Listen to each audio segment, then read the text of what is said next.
TWiGames.com. Welcome to this week's episode of TWiGames.com. We begin with Microsoft revealing their Windows Phone 7 series and Ubisoft DRM issues. But first, D.I.C.E. held their 2010 summit in Las Vegas. Brian, how did Uncharted 2 not win Strategy Sim of the Year? Because Brutal Legend, the game that's not a strategy game, won that award. Huh. I thought it was really, D.I.C.E. had some good stuff. Bobby Kotick came out, casual wear, tried to make jokes about him being the devil. Yeah. Almost apologetic, and named some of his mistakes. He's still a jerk. You still don't like him? He's still a jerk. I liked how he admitted, though, about Harmonix, how that was a big mistake by Activision. Yeah, do you know why he admitted that, though, Brian? Because Harmonix, if you didn't know, their contract is up with EA.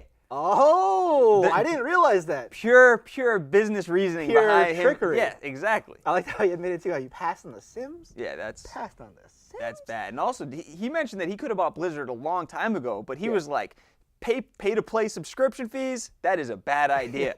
But Uncharted 2 won 10 awards from 10 the awards. AIAS, Academy of Interactive Arts and Sciences. Well-deserved, all of them. Well-deserved. Yeah, and I take these awards way more seriously. Of course. IFC is going to be airing it on February 26th at 10 p.m. You can check it out. And I read some of Jay Moore's jokes. They were hilarious. Pretty funny stuff, Brian. So my favorite talk was by the Carnegie Mellon professor, Jesse Schell, and he was talking about the future of games and how games are going to be an integral part of everyone's lives.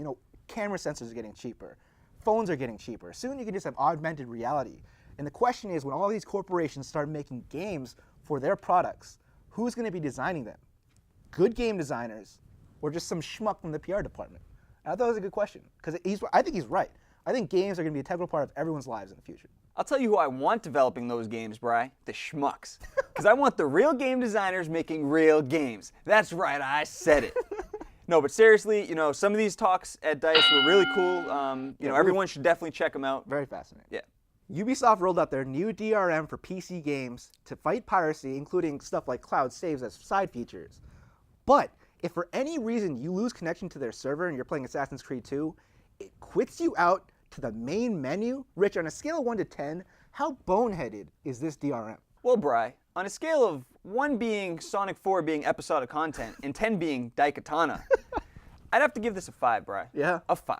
A 5 that low? Rich, you're being really nice to Ubisoft right now. Bri, PC gamers, for the most part, deserve this. They deserve it. Millions and millions of PC gamers illegally download games all the time. It's forcing companies to do stuff like this. But the problem is this, Bri. The problem is this. If people can still, hack into this system and illegally download the game and play it, then it's a stupid system. Of course. What are you giving this side thing to deserving? No matter how deserving they are, it's not good for Ubisoft to implement horrible DRM. Well, here's the thing, though, of course Bri. the crackers are going to get around it. So now let me ask you a question. You want to play Assassin's Creed 2 on the PC. Would it be better to pirate it or go through this baloney DRM, as a consumer? I would go through this baloney DRM because I don't steal games. So you'd pay for it, and then you'd download the pirated version and play that because it doesn't suck. That's what would happen. I don't think I'd download the pirated version, Bri. I'm a little afraid of viruses. Think about how many things can affect this. Your modem craps out. No, this is bad. The internet connection craps out. Bri, don't get me wrong. There's this server is bad. cracks out. No, this is ridiculous, and it's bad. But stop illegally downloading games, PC gamers. They wouldn't have to do this. Here's the thing, though. When can a company actually come up with something that doesn't allow people to illegally download the game? Never. Is this really not going to stop it at all? If No. this isn't going to stop it, then it's stupid because you're hurting the people who actually buy your games, and it doesn't even matter to the people who pirate it. The best story was when Batman was pirated. They made it so there was a certain jump you couldn't pass. Yeah. And some guy went on the forum and he was like, "Hey man, I can't get past this jump. I think you guys have a bug game." He said, "No, we just did that in the pirated version." So I think that's what companies should start doing, is putting out their own pirated versions where they're broken. No, that's a good idea. 8 weeks before the game comes out, leak it to all the servers. Hey, dude, I just got the new pirated version. Put viruses in the pirated Put version. viruses. I think there'd be some lawsuits. Really? Why? That's hilarious, though. Do it like on the sly, man. I don't know. Have some guy in a trench coat and like a top hat, sneak a virus in. Hey, I got my new copy. No, but seriously, Brian, no, this is bad. It's stupid, but it's 2010, man. People don't lose internet connection like they used to. Come on, there's so many ways they lose internet connection. Microsoft revealed the Windows Phone 7 series, and there is Xbox Live integration. The official word is that this hub delivers the first and only official Xbox Live experience on a phone, including Xbox Live games, Spotlight feed, and the ability to see a gamer's avatar, achievements, and gamer profile. Brian, are you going to throw your iPhone out the window? Oh my God. I was actually really impressed with the phone because it looks like they just scrapped Windows Mobile altogether, created a new OS. Gizmodo, big tech site, they put it good. They said they out-Appled Apple. It looks very clean, very user-friendly. The question I have, though, is, Rich, are they going to use this to try to push Xbox sales, or are they going to use Xbox to try to push phone sales? I think it's the latter, Bryce. I mean, clearly, how is this going to push Xbox sales?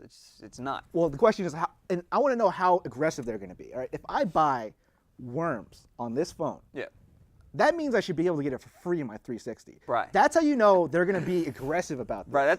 That's almost cute, Bri. That you would think that Microsoft is actually going to give you anything for free. Right. Are you serious, Bri? Come on. Well, that's what I mean. Like, how overarching are they trying to do it? Are they working together? Right. This is stupid, all right? Microsoft and Sony, stupid. Yeah. Because, all right, we're dealing with phones here, okay? I mean, why, in order to use this application, do I have to have a freaking Windows phone? I know. It doesn't make any sense. Damn near 100 million people have an iPhone. Yeah, and that's 10-15% of the smartphone user base. Where's BlackBerry? No one is going to change their phone to get something like this. Yeah. Same with Sony. You can only use their PSN system on Sony Ericsson phones. Who even has a Sony Ericsson phone?